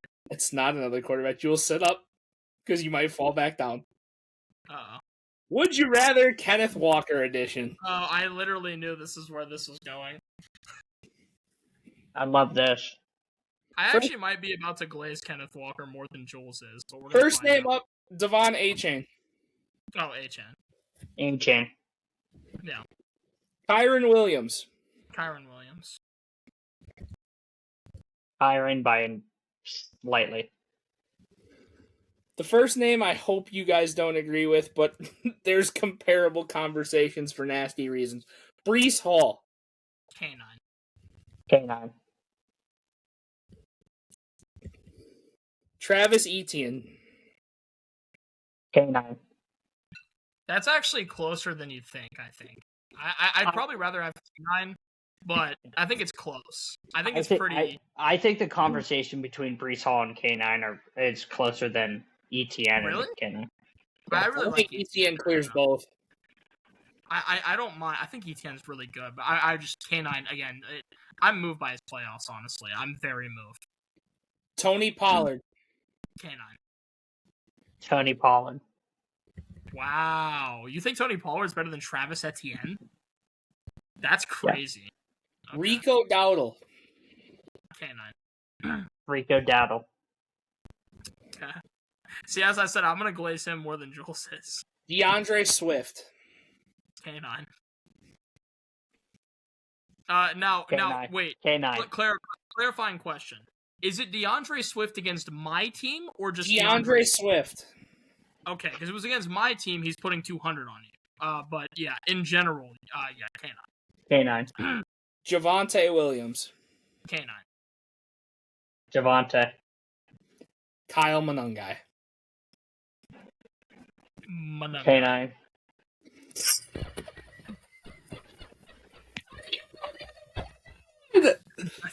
I'm really high. Monangai took Caleb Williams. No, Jules, I'm talking about you, not Retro. What? What? With Monangai? I'm not a Monangai guy. I'm a Swift guy. I'm a big Monangai guy. 2 names left. David Montgomery.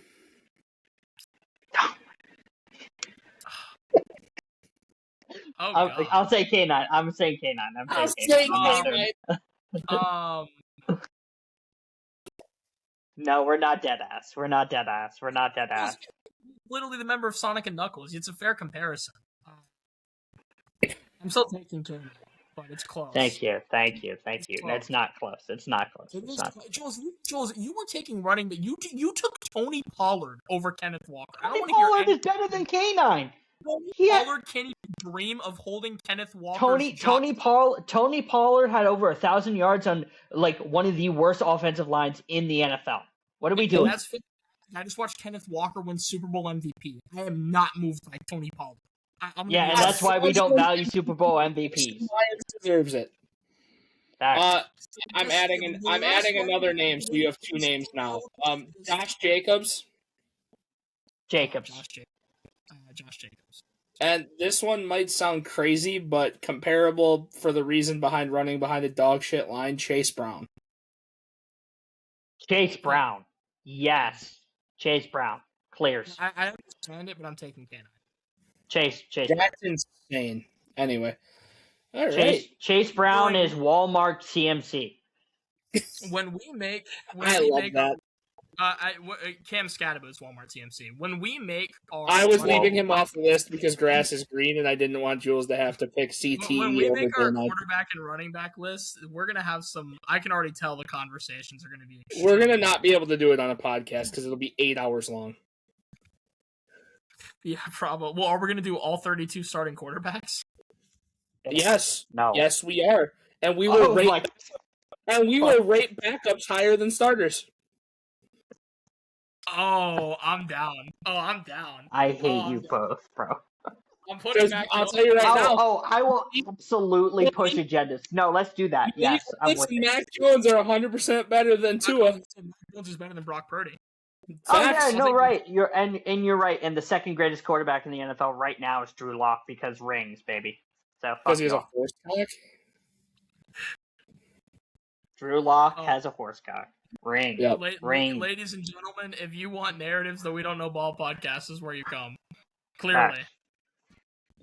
Justin, what do you got with the history fact, sir?